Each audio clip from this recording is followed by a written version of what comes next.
be the spokesperson for India, that is Bharat.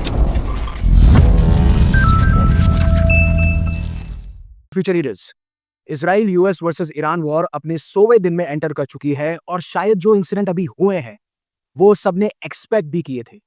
लेकिन जिस तरीके से ये इंसिडेंट अनफोल्ड हो रहे हैं, एक तरफ इशारा पक्का है कि जो रेपुटेशन ट्रम्प की और एक अमेरिकन पावर की हुआ करती थी वो बद से बदतर होती जा रही है। और हर दिन आप देखेंगे किसी ना किसी वजह से ट्रम्प ह्यूमिलेट हो रहे हैं और जो अमेरिकन पावर है वो भी डिक्लाइन कर रही है। अब एक्चुअली में हुआ क्या है? जब सुबह सुबह न्यूज ये निकल के आती है कि इजराइल ने ईरान के काफी सारे इंपॉर्टेंट शहर में एयर स्ट्राइक्स करी हैं, जिसकी वजह से बहुत सारे लाउड एक्सप्लोजन्स देखने को मिले, चाहे से तेहरान हो जो ईरान की कैपिटल है, या इशफान जहां पे उनकी एक न्यूक्लियर साइट है, एंड वॉट नॉट, अलग अलग साइट्स पे अटैक किया गया है। और फिर हेडलाइन बनती है Israel hits back at Iran after missile attack. और जो डर था ना कि ये वॉर दोबारा से एस्केलेट होगी, और अप्रैल में जब नेगोशिएशन हुए थे तो सबको ये लग रहा था शायद अब लगभग 1.5 से 2 महीने हो चुके हैं, हम ये एक्सपेक्ट कर सकते हैं कि सीज फायर हमें देखने को मिलेगा। बट अब जो रिसेंटली संडे और मंडे 2 दिन जो हुआ है, अब बिल्कुल भी नहीं, मुझे नहीं लगता कि ये वॉर रुकने वाली है या फिर इसमें यूएस प्रेसिडेंट सक्सेसफुल होंगे डील साइन करने के लिए। और अब जिस तरीके से हर एक मीडिया हाउस इसको कवर कर रहा है, पॉसिबिलिटीज हमको बहुत कम लग रही है।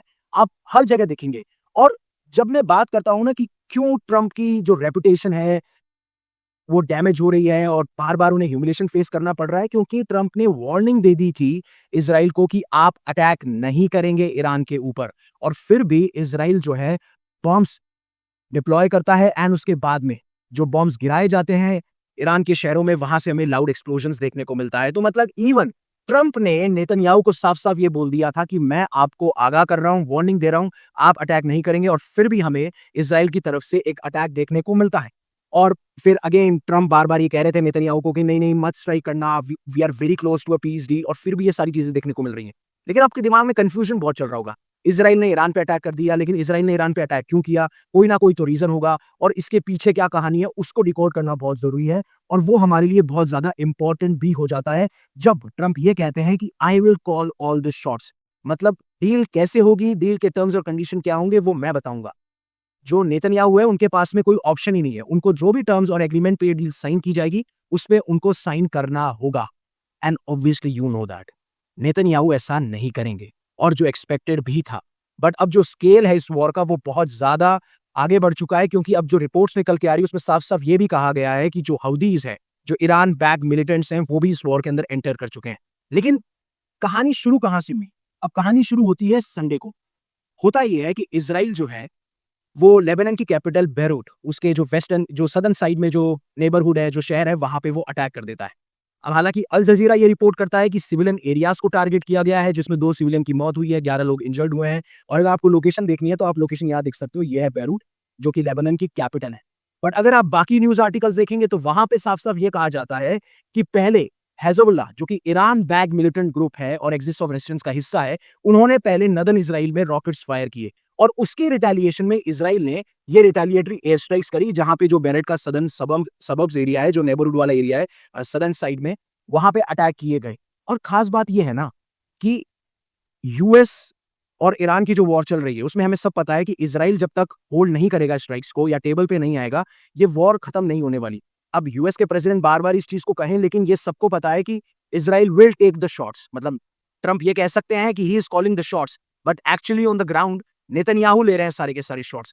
बट खास है बात यह है कि ईरान ने अपने पीस फायर या जो सीज फायर डील है उसके अंदर एग्रीमेंट में साफ साफ ये कहा था कि लेबनान भी उस डील का हिस्सा है। मतलब अगर लेबनान पे अटैक हुआ तो हम भी अटैक करेंगे। आप मुझे बताइएगा कि आपका पॉइंट ऑफ व्यू क्या है कि जो ईरान ने इसराइल के ऊपर अटैक किया वो वैलिड है, जिस तरीके से इसराइल और लेबनान आपस में भिड़ रहे हैं? क्योंकि इसराइल ये कह रहा है कि हिजबुल्लाह ने हमारे ऊपर अटैक किया था, और फिर उसके बाद में हिजबुल्लाह ने हालांकि की अब तक कोई रिस्पॉन्सिबिलिटी क्लेम नहीं करी है। But even Israeli defence forces ने एक फुटेज भी रिलीज करी जहां पे बताया कि जो ये सिविलियन एरियाज की बात की जा रही है वो सिविलियन एरियाज नहीं है, वो हिजबुल्लाह की एक्सप्लोजिव फैसिलिटीज थी। और आउटसाइड एक्सपर्ट ने जब वहां पे जाके देखा तो जो भी उनको एक्सप्लोजिव्स देखने को मिले वो ऐसे एक्सप्लोजिव थे जो सोल्जर्स को या तो जख्मी करने के लिए या मारने के लिए बनाए जाते हैं, और इसीलिए और इसका फुटेज भी वो रिलीज करते हैं एज अ प्रूफ।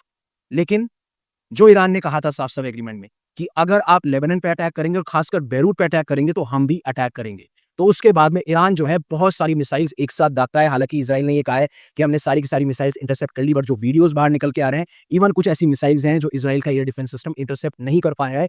और ये सिचुएशन अब आगे से आगे बढ़ती चली जा रही है। और जो हमें एक रिस्क था कि मिडिल ईस्ट में सीजफायर देखने को मिलेगा, एक पीस डील देखने को मिलेगी, इन अटैक्स के बाद में उसकी जो गुंजाइश है या उसकी जो पॉसिबिलिटी है वो बहुत कम हो चुकी है। और इसीलिए जून 7 संडे को बहुत सारे सायरन सुनाई देते हैं। जेरूसलम जो इसराइल की कैपिटल कही जाती है, और वो बहुत सारे जो रीजन्स है वहां पे ये सारी चीजें हमें देखने को मिली। हालांकि ईरान की जो IRGC जो पावरफुल एक आर्म्ड ग्रुप है, या कुछ भी बोलिए, उन्होंने वार्निंग भी इशू कर दी थी कि ये जो हमने अटैक किए हैं सिर्फ ये वार्निंग अटैक है। अगर इसराइल बार बार लेबनान को टारगेट करता रहेगा तो हम बार बार इसराइल को टारगेट करते रहेंगे। और ये चीज हमें 2 महीने बाद देखने को मिल रही है, जब अप्रैल में सीजफायर हो चुका है।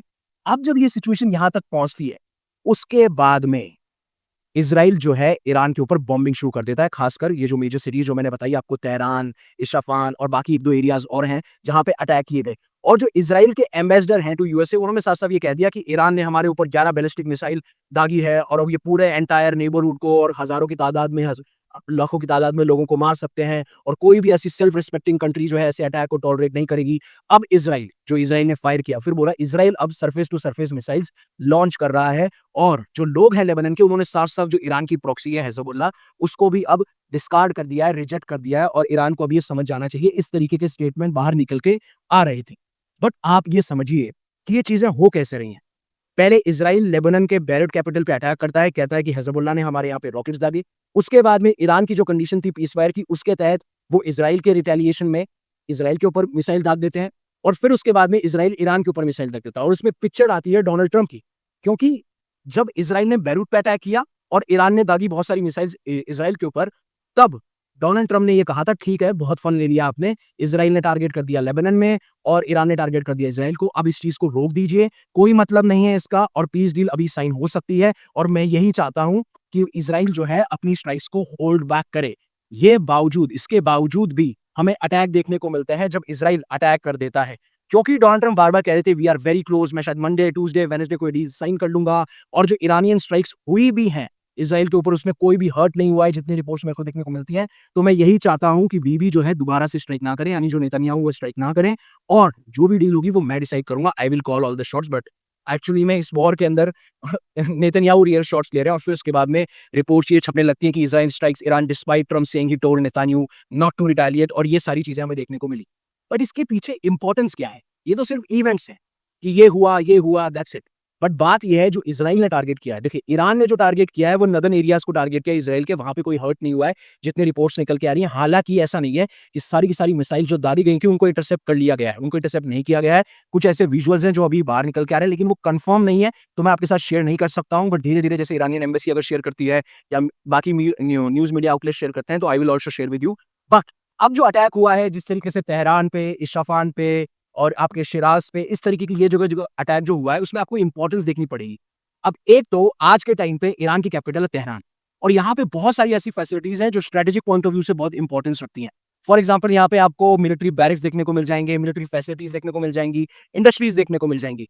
और जब 40 दिन की वॉर चल भी रही थी, उस टाइम पे तेहरान और इस्फहान बार बार अटैक किए थे। और इस्फहान आप सबको पता है, जब जून में भी ये ऐसा कन्फ्लिक्ट हुआ था इसराइल और ईरान के बीच में, वहां पे भी इस्फहान और नतांज, फोर्डो, इन सारी न्यूक्लियर साइट्स को टारगेट बनाया गया था। और इवन ईरानियन रिपोर्ट्स ने तो ये भी कहा था कि एक अमेरिकन मिलिट्री का ऑपरेशन था, हालांकि उसकी रिपोर्ट से निकल के आई थी कि अमेरिकन मिलिट्री एक ऑपरेशन प्लान कर रही थी जिससे कि इस्फहान की एक साइट्स पे जाके जो भी न्यूक्लियर मटेरियल हिडन है उसको रेस्क्यू किया जा सके, बट ऐसा हो नहीं पाया। और तेहरान से पहले जो ईरान की कैपिटल है वो इस्फहान थी, तो यहाँ पे आपको इंडस्ट्रियल एरियाज, कमर्शियल सेंटर्स बहुत सारे देखने को मिल जाएंगे। तो जो इसराइल ने अटैक किया है ईरान के ऊपर, बहुत ही स्ट्रेटेजिकली और स्मार्ट किया है, राइट। और हो सकता है क्योंकि ईरान ने ये बोला कि हमारा ये वार्निंग अटैक है, तो may be they have not targeted उनके मिलिट्री इंफ्रास्ट्रक्चर को, बट इसराइल ने बहुत स्मार्टली ये अटैक किया है, चाहे उन्होंने हिजबुल्लाह पे अटैक किए हो या फिर ईरान के ऊपर अटैक किए हो। और जो क्रिस मर्फी हैं, जो डेमोक्रेट हैं, यूएस सीनेटर है, उन्होंने साफ साफ ये कह दिया है कि ये वॉर ये दर्शा रही है कि ट्रंप के हाथ में कुछ नहीं है, ये ट्रंप के हाथ से बिल्कुल पूरी तरीके से निकल चुकी है, और जो अमेरिकन पावर है वो डिक्लाइन कर रही है। और रीसेंट इंसिडेंट भी आप देखिए, for example India Donald Trump की बातों को सीरियसली ले नहीं रहा। डोनाल्ड ट्रंप चाइना की विजिट करते हैं, कोई डील साइन नहीं हो पाती। डोनाल्ड ट्रंप बार बार चीख के ये कह रहे हैं कि ये वॉर रोक दीजिए, पीस डील होने वाली है, ईरान मान नहीं रहा। अगर वो इसराइल को बोलते हैं तो डोनाल्ड नेतन्याहू नहीं मान रहे हैं, तो मतलब आपकी मान कौन रहा है? And that's why I am saying, जो यूएस सीनेटर है क्रिस मर्फी, मैं इसकी बात से बिल्कुल एग्री करता हूं कि ये ट्रंप के लिए भी ह्यूमिलेटिंग हो रहा है और अमेरिकन पावर दिख ही नहीं रही है कहीं पे। आप मिलिट्री सुपीरियरिटी कितनी भी दिखा लीजिए, आप इतना डिफेंस स्पेंडिंग कर रहे हैं, आप स्टेट ऑफ द आर्ट और एडवांस टेक्नोलॉजीज लेके आ रहे हैं, बट आपकी जो पावर हुआ करती थी, आपका जो इन्फ्लुएंस हुआ करता था, बिकॉज सुपर पावर आप कब कहलाते हैं, जब आप मान लीजिए सैन्य ताकत है, आर्थिक ताकत है, देन इन्फ्लुएंस, आपका अगर इन्फ्लुएंस धीरे धीरे रीजन से कम हो रहा है, तो आप फिर एक सुपर पावर नहीं है और डिक्लाइन कर रही है, और that's what even he is also expecting. और उन्होंने भी, डोनाल्ड ट्रम्प ने भी इस चीज को माना था जब वो चाइना की विजिट पे गए थे, एंड दैट्स व्हाट ये बात निकली थी कि यूएस चाइना का अटैक नहीं होना चाहिए, लेकिन ट्रम्प बीइंग ट्रम्प, उन्होंने कहा कि अगर डील नहीं हुई, ईरान नेगोशिएट नहीं करा, तो I will blow the hell out of them. और अभी तो इजराइल ईरान कर रहे हैं एक दूसरे का हेल आउट ऑफ देम, वो चीज हमें देखने को मिल रही है। और जो चीज मैंने कही कि अब पिक्चर में हाउदीज भी आ चुके हैं, कि हाउदीज के द्वारा भी मिसाइल्स फायर किए ईरान की, सॉरी, इजराइल के रीजन्स में, और हालांकि इजराइल ने कह दिया कि हमने उसको इंटरसेप्ट कर लिया है, कोई डैमेज नहीं है, और सिचुएशन बहुत ज्यादा कॉम्प्लेक्स हो चुकी है।